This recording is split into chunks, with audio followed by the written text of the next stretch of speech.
नर्तन का चोला बनाया है तुमने, सभी अंग ढंग से सजाया है तुमने।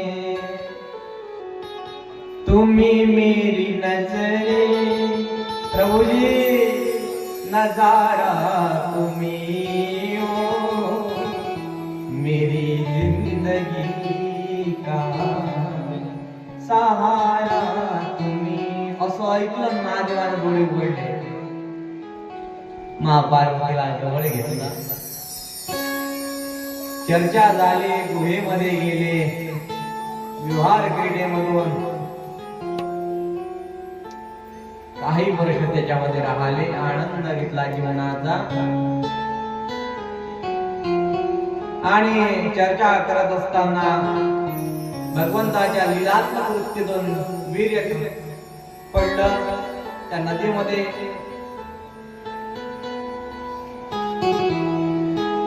सहा नाऱ्या आहेत, स्नान करतायत, त्यांनी गिळलं, स्वीकारलं, त्या एक रूप झाल्या, त्यातून जे मूल उत्पन्न आलं, जन्माला आलं, ते म्हणजे साक्षात कुमार कार्तिक भगवान। बोले कुमार कार्तिक महाराज की जय। त्यानंतर कुमार भगवंत तेजस्वी आहे, त्यांच्यामध्ये प्रादुर्भाव आहे, तेजाचा शिव तेज झळकते आहे। प्रेमपूर्वक कार्तिकेची उत्पत्ती तिथे वर्णन केलेली आहे। माघ मासामध्ये प्रातःकाळी स्त्रिया स्नान करत होत्या, उत्तम तेज त्यांनी गिळलं, त्या अवसरित नियमानुसार त्यांना पुत्र प्राप्ती झाली। त्यांचं स्वरूप म्हणजे सहा मुखामध्ये षडानंद कार्तिक स्वामी भगवंत असं त्यांचं नाव ठेवण्यात आलं। विनंती केली, इकडे विष्णू भगवंत युद्धाला निघाले तारकासुरासोबत, तारकासुरामध्ये आणि विष्णू भगवंतामध्ये खूप युद्ध झालं, पण मरत नाही, वर आठवला म्हणून स्वतः विष्णू भगवंत संध्याकाळच्या प्रहरामध्ये साक्षात महादेवाकडे येतात, विनंती करतात, तारकासुराला मारायचं आहे म्हणून विनंती करून कृत करतात। कोणता? षडानंद कार्तिक स्वामी, यांना मुर्गन स्वामी म्हणूनही नाव आहे। कोणता स्वामी? मुर्गन स्वामी। कर्नाटकमध्ये खूप कार्तिक स्वामींना मानतात।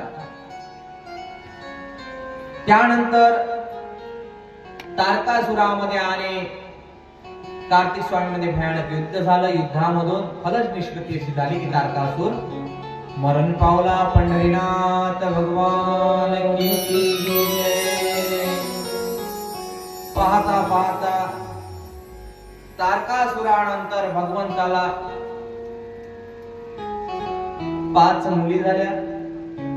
भगवंत एका तलावामध्ये स्नान करत होते, त्यामध्ये बुंद पडले, भगवंताचे तेज पडले, त्याच्यातून 5 मुली तयार झाल्या। मानसपुत्री एक अशोक सुंदरी आहे भगवंताची। शिवाची लिंग सगळ्यांना माहिती आहे, परत परत सांगण्यासारखं नाही। शिवलिंग आहे, ही आजूबाजूची म्हणजे प्रकृती आहे। प्रकृती नाम माँ पार्वती प्रकृतीमध्ये वास करते आहे। मध्ये लिंग आहे म्हणजे साक्षात अग्निस्तंभ त्याला मानलं गेलं आहे, ती प्रकृती आहे। प्रकृतीवर साक्षात जीव आत्मा विराजमान आहे। समोरच्या भागाला अशोक सुंदरी आहे, इकडे गंगा जमुना वाहतात, एका बाजूने ब्रह्मा एका बाजूने विष्णू आहे आणि आजूबाजूला कार्तिक आणि महा साक्षात गणपतीचं स्थान दिलेलं आहे। वर जलधारा आहे, त्या जलधारेमध्ये जया, चांगुलवाणी, देवतरी, विषयहरा, दोतरी अशा 5 कन्या आहेत, त्यांचाही मानस आहे। म्हणून स्त्रियांनी जलधारेमधून पाणी पिऊ नये असा भाव इथे प्रकट केलेला आहे। पाहता पाहता भगवंत लीला करायला लागले, ध्यान धारणा करायला लागले। ध्यान धारणा करत असताना भगवंताच्या लक्षात असं आलं, 6 मुखाचा मुलगा मला प्राप्त झाला। तारकासुराला त्यानेही मारलं आणि माझी कीर्ती वाढवली। पण कीर्ती वाढत असताना हा सर्व प्रकार माँ पार्वती पाहत होती। कोणता प्रकार?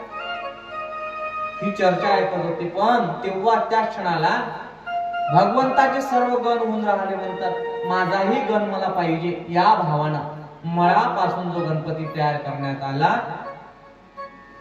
तो गणपती तुमच्या घरामध्ये वास्तव्याला असतो. लक्षात आला?